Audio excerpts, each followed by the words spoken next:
بسم اللہ الرحمن الرحیم۔ آج کی ہماری گفتگو کا موضوع ہے کہ کس طرح جناب نبی کریم صلی اللہ علیہ وسلم کو اماں حلیمہ سعدیہ رضی اللہ تعالیٰ عنہ نے آپ کی والدہ ماجدہ آمنہ رضی اللہ تعالیٰ عنہ کی طرف لوٹایا، اور پھر آمنہ رضی اللہ تعالیٰ عنہ کس طرح آپ کو مدینہ لے کر گئی، اور واپسی پر آپ کی والدہ کا انتقال ہونا،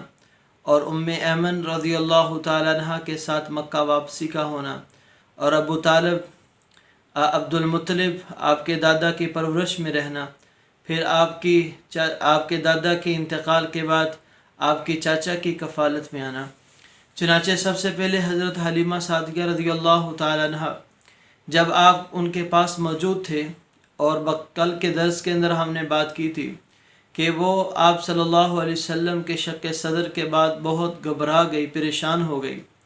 تو لوگوں نے کہا کہ آپ فلاں جگہ پر ایک کاہن ہے، نجومی ہے، اس کے پاس لے جائیں، وہ بتائے گا کہ یہ واقعہ کیا ہے۔ وہ نہیں مان رہی تھی،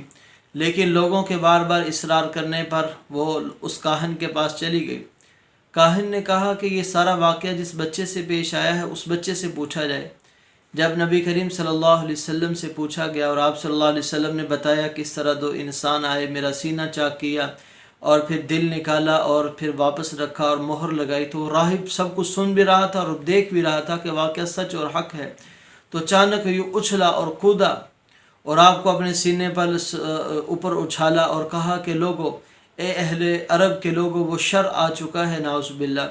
جس کا تمہیں سب سے زیادہ میں ڈراتا تھا، یعنی محمد عربی صلی اللہ علیہ وسلم کا ظہور ہو چکا ہے۔ مجھے بھی قتل کر ڈالو اور اسے بھی قتل کر ڈالو، کیونکہ اگر تم اسے چھوڑ دو گے تو یہ تمہیں ایسے دین کی طرف بلائے گا جس کا تم نے کبھی نام و نشان نہ سنا ہوگا۔ اگر تم چھوڑ دو گے تو یہ تمہارے دین کو ختم کر ڈالے گا، تمہیں قتل کر ڈالے گا۔ اما حلیمہ سعدیہ رضی اللہ تعالیٰ عنہ اس کی یہ بات سن کر اسے کہنے لگی تو پاگل اور دیوانہ مجنون ہو گیا ہے، اور بچے کو وہاں سے لیا اور فوراً اماں آمنہ رضی اللہ تعالیٰ عنہ کی طرف مکے میں آئی۔ اب اماں آمنہ رضی اللہ تعالیٰ عنہ دیکھ کر بڑی پریشان ہو گئی کہ کچھ دن پہلے حلیمہ سعدیہ بڑی خوشی سے اور محبت سے لے کر گئی ہیں، اور آج اچانک واپس کیوں؟ اماں حلیمہ سعدیہ رضی اللہ تعالیٰ عنہ نے سارا واقعہ بیان کیا۔ پھر اماں آمنہ رضی اللہ تعالیٰ عنہ نے کہا کہ میرا بیٹا بڑا کمال کا ہے، بڑی شرف والا ہے، عظمت والا ہے، اور ان کی پیدائش پر جو برکات نمودار ہوئی تھی، جو اللہ رب العزت کی طرف سے کمالات نمایاں کیے گئے تھے، ان کا بیان کیا۔ اور آپ صلی اللہ علیہ وسلم اماں آمنہ رضی اللہ تعالیٰ عنہ کے پاس ٹھہرے۔ کچھ ہی عرصہ کے بعد اماں آمنہ رضی اللہ تعالیٰ عنہ کا دل کیا کہ وہ مدینہ جائے۔ ایک تو وہاں پر آپ کے والد ماجد حضرت عبداللہ رضی اللہ تعالیٰ عنہ کی قبر تھی، اور دوسرا آپ کے ننہال یعنی اماں آمنہ کے والدین اور رشتہ دار سارے مدینہ میں تھے، تو ان کے دل میں یہ طلب پیدا ہوئی کہ چلو چلتے ہیں، جا کر والدین کی طرف جا کر کچھ عرصہ گزار کر آتے ہیں اور اپنے خامند کی قبر پر بھی ہو آتے ہیں۔ چنانچہ اماں آمنہ رضی اللہ تعالیٰ عنہ ایمن کو لے کر آپ صلی اللہ علیہ وسلم کو لے کر مدینہ کی طرف تشریف فرما ہوئے۔ ایک ماہ وہاں پر گزارا، اور واپسی پر اماں آمنہ رضی اللہ تعالیٰ عنہ کو سخت بخار ہوا یا بیماری آئی، اچانک ابوا مقام پر انتقال کر گئی۔ یہ آپ صلی اللہ علیہ وسلم کی زندگی کا سب سے غمناک اور بہت ہی پریشان کن دن تھا کہ اب تصور کریں، چھوٹا سا بچہ ہے، 6 سال کا بچہ ہے، وہ کیا احساسات ہوں گے کہ باپ دنیا میں آنے سے پہلے رخصت ہو گیا، اور ماں اس حالت میں کہ نہ آگے نہ پیچھے، نہ مکہ قریب ہے وہاں جا سکے، نہ مدینہ قریب ہے واپس جا سکے، بیابان جنگلات کے اندر، سغلاق وادی کے اندر، پتھریلی زمین کے اوپر آپ کی والدہ آپ کے سامنے انتقال کر گئی، اور آپ صلی اللہ علیہ وسلم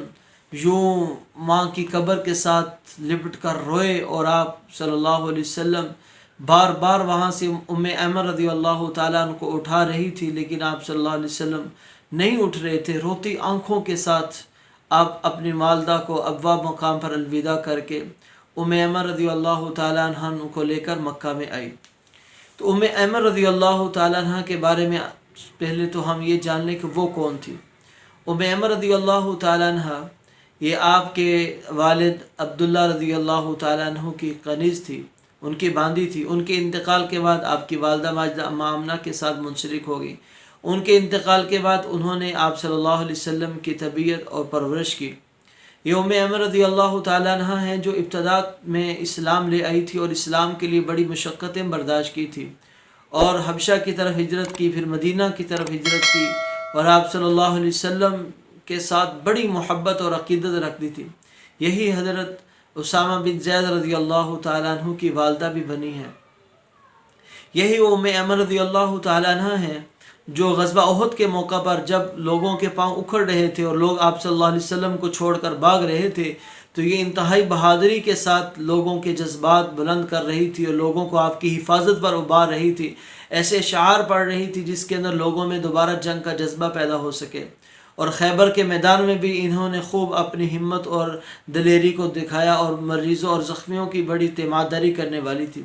اور آپ صلی اللہ علیہ وسلم ایسی محبت کرتے تھے اور کہتے تھے کہ میری ماں کے بعد میری ماں ایمن رضی اللہ تعالیٰ عنہ ہیں۔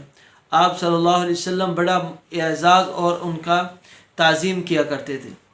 جب ایمن رضی اللہ تعالیٰ عنہ آپ صلی اللہ علیہ وسلم کو لے کر مکہ میں آئی اور آپ کے دادا عبد المطلب کے حوالے کر دیا، تو عبد المطلب آپ کی بڑی عزت کرتے تھے، بڑی محبت کرتے تھے، ایک لمحے کے لیے بھی اپنے سے جدا نہیں کرتے تھے، اور انہوں نے بیت اللہ کے اندر ایک خاص نشست بنا رکھی تھی جس پر بیٹھتے تھے۔ کسی اور کو نہ بیٹھنے کی ہمت تھی، نہ کسی کو بٹھاتے تھے سوائے نبی کریم صلی اللہ علیہ وسلم کے، کہ آپ صلی اللہ علیہ وسلم ان کے ساتھ اس مسند پر بیٹھا کرتے تھے۔ اور آپ صلی اللہ علیہ وسلم کہ ان کے زمانہ میں، ان کی زندگی میں ایک دفعہ انہوں نے آپ صلی اللہ علیہ وسلم کو اونٹوں کو لینے کے لیے بھیجا، اور خود طواف کر رہے ہیں اور اللہ سے دعا کر رہے ہیں اللہ میرے سوار کو واپس کر دے اور میرے پر احسان فرما۔ کسی نے پوچھا یہ کون ہے؟ کہا کہ یہ عبد المطلب ہیں، اپنے پوتے کو انہوں نے اونٹوں کو جو گم ہو چکے لینے کے لیے بھیجا ہے، کیونکہ ان کا پوتا ایسا ببرکت ہے کہ جس چیز کو ہاتھ لگاتا ہے اللہ تعالیٰ اس میں برکت ڈال دیتے ہیں۔ گم شدہ چیز کو لینے کے لیے بھیجا، وہ ضرور مل جائے گی۔ اتنے میں آپ صلی اللہ علیہ وسلم بھی آگے اور کہا کہ میں اب آپ کو تنہا نہیں کروں گا۔ جب عبد المطلب کی وفات کا وقت آیا تو انہوں نے اپنے بیٹے کو خاص طور پر ابو طالب کو بلا کر کہا کہ تمہارے حوالے اپنے بیٹے کو، اس پوتے کو کر کے جا رہا ہوں، اس کی خاص تربیت کرنا۔ تو ابو طالب نے بھی اپنے والد عبد المطلب کی اس بات کو خوب نبھایا اور آپ صلی اللہ علیہ وسلم کو اپنے بیٹوں سے زیادہ محبت دی، بیٹوں سے زیادہ شفقت دی، بیٹوں سے زیادہ خیال رکھا۔ ہر وقت ان کو اپنے ساتھ لے کر پھرتے تھے، کبھی بھی اپنے سے جدا نہیں کیا، نہ آپ صلی اللہ علیہ وسلم کو اپنے والدین کی جدائی کا احساس ہونے دیا۔ تو آپ صلی اللہ علیہ وسلم ایک دفعہ مکہ کے اندر قحط پڑ گیا، تو ابو طالب آپ صلی اللہ علیہ وسلم کو لے کر مکہ کے اندر بیت اللہ کی دیوار کے ساتھ پشت لگا دی اور اللہ سے آپ کے وسیلے سے دعا کی، تو اللہ تعالیٰ نے فوراً بادل بھی بھیج دیا اور بارش کا سماں پیدا کر دیا۔ تو ابو طالب آپ صلی اللہ علیہ وسلم کی اتنی خدمت کی اور آپ صلی اللہ علیہ وسلم کا ہر طرح سے دفاع بھی کرتے رہے،